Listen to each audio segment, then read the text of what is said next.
Salve, salve, Dev, tudo bem com vocês? Pedro Zuin na área. Bom, a gente vai iniciar com a segunda aula aqui então, que seria preparando o ambiente para a gente poder iniciar com o React.js, tá ok? Então a gente vai ali abrir os sites, tal, fazer a instalação das ferramentas que a gente vai precisar. Bom, basicamente a gente vai precisar de duas ferramentas mínimas ali, né? Então o primeiro seria o Node.js instalado na sua máquina. Geralmente o Node.js ele já vem com o pacote npm, né? Que seria um gerenciador de pacotes aí, no qual a gente consegue fazer as instalações das dependências e consegue manipular as dependências.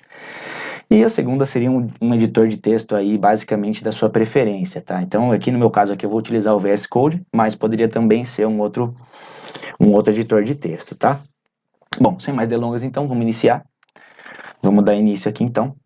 A gente vai abrir o site nodejs.org, tá ok? No qual a gente vai ter aqui, né, a instalação. Ele já vai detectar o seu sistema operacional por natureza, então aqui a gente não precisa se preocupar muito. Bom, a gente tem a versão LTS, tá? E a versão current, né, que seria atual, né, no caso do Node.js. Eu recomendo você utilizar a LTS, justamente porque a LTS é uma versão mais estável, no qual a current ela não consegue atender todos os requisitos aí, as funcionalidades. Isso eu digo porque, assim, no nosso caso, ele vai atender muito bem se nós baixarmos a atual, tá ok? Mas de repente, numa situação de um sistema em produção, uma coisa que já está acontecendo, uma coisa rodando já com clientes ativos, não seria ideal nós baixarmos a atual, mesmo porque ela pode ser um pouquinho instável em algumas funcionalidades, tá? Bom, de qualquer forma, nós vamos baixar aqui então a versão LTS, tá? Iniciando a instalação aqui, basicamente, então a gente vai só dar o next, next, next, next, next, sem problema nenhum aqui, é tranquilo, tá? Para fazer a instalação. Ele vai fazer a migração aqui dos dados, tudo, e nós vamos então iniciar aqui a instalação, aceitando os termos, tá? Selecionando aí o nosso diretório da nossa preferência, isso não tem problema nenhum. Só aqui vamos permanecer com o next, next, next, né?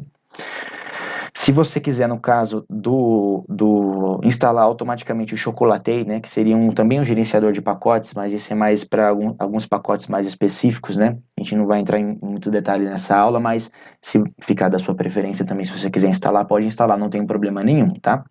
Bom, a gente vai dar os next, next, next, instalando aqui. Bom, aí terminando a instalação eu volto aqui com vocês, tá? Show! Finalizamos a instalação aqui do Node.js, tá? Primeira coisa que a gente tem que fazer depois que instalou o Node, nós poderíamos aqui então abrir o desktop mesmo, abrir a janelinha do PowerShell aqui, tá? Então com essa janelinha do PowerShell também pode ser o prompt de comando, se você estiver utilizando o Mac aí, ou o terminal do Mac, ou o Linux também você pode utilizar, tá? Só vou diminuir um pouquinho aqui para ficar um pouquinho melhor da nossa visualização, tá? Então a gente vem aqui e dá o node --version.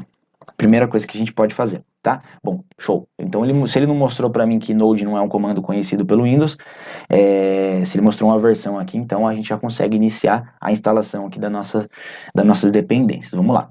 Então, tendo aqui no desktop, vamos abrir uma nova pasta aqui, no qual a gente pode colocar React. Então, a gente vai iniciar aqui, então, com aula 1. Certo? Dentro dessa aula 1 a gente vai abrir ela aqui. Eu vou copiar esse caminho do diretório aqui, que fica bem mais fácil da gente trabalhar, tá bom? Então eu vou dar um cd o caminho. Opa. Não, beleza. De qualquer forma a gente vai abrir aqui. Abriu a aula 1. Pressionando a tecla Shift, a gente clica com o botão direito, abrir tela do PowerShell aqui.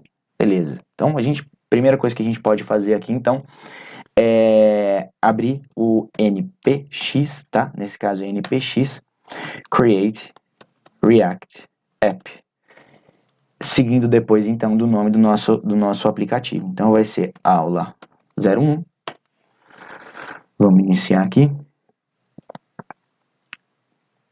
Agora terminando então a instalação aqui da nossa pasta, agora ele vai puxar as dependências do React e tal, e a gente vai começar a iniciar as aulas, tá ok? Quando finalizar então a instalação aqui, eu retorno com vocês. Só um minutinho. Bom, show de bola aqui então, aparecendo o Happy Hacking aí pra gente. A gente já consegue saber se a gente vai iniciar no projeto, tá? Então aqui ele pede pra gente ir pro diretório de fato dessa aula 1 que nós criamos o projeto, né? Então nós vamos abrir aqui então esse diretório. Dentro desse diretório nós vamos dar o comando então npm start, tá? Agora utilizando o npm, não o npx, tá ok? Bom, abrindo então o npm start, ele já vai abrir um servidor localhost para nós iniciarmos o desenvolvimento, tá? Mostrando aqui para nós então, dentro do nosso navegador, ele já vai dar então as nossas diretrizes aí para iniciar o projeto, tá? Só deixa ele carregar aqui rapidinho, a gente já retorna com a visualização final para ver se tá a mesma coisa no computador de vocês, tá ok? Bom, show de bola. Então ele mostrou para nós, né? Então edit src, app.js and save to reload. Então o React ele é muito inteligente nessa parte, ele tem o live reload, tá? Então nós alteramos o nosso código lá na parte do VS Code, no caso ou em qualquer editor de texto, nós alteramos o código. A partir do momento que nós salvamos, demos Ctrl S, então ele já vai atualizar e renderizar a página mais uma vez, tá? Lembrando que é muito importante nós entendermos que o React ele vai trabalhar dentro de um componente que já foi explicado na aula anterior, porém, cada vez que nós atualizamos de fato, então, o código, né, salvamos o código, ele vai atualizar esse componente, tá? A gente não precisa se preocupar, então, com a atualização da página, se de repente o computador ele não tem um desempenho muito bom, né, não fique preocupado com isso, o React ele consegue atender bem as necessidades. Bom, sem mais delongas, vamos para a próxima aula no qual a gente vai explicar sobre componentes.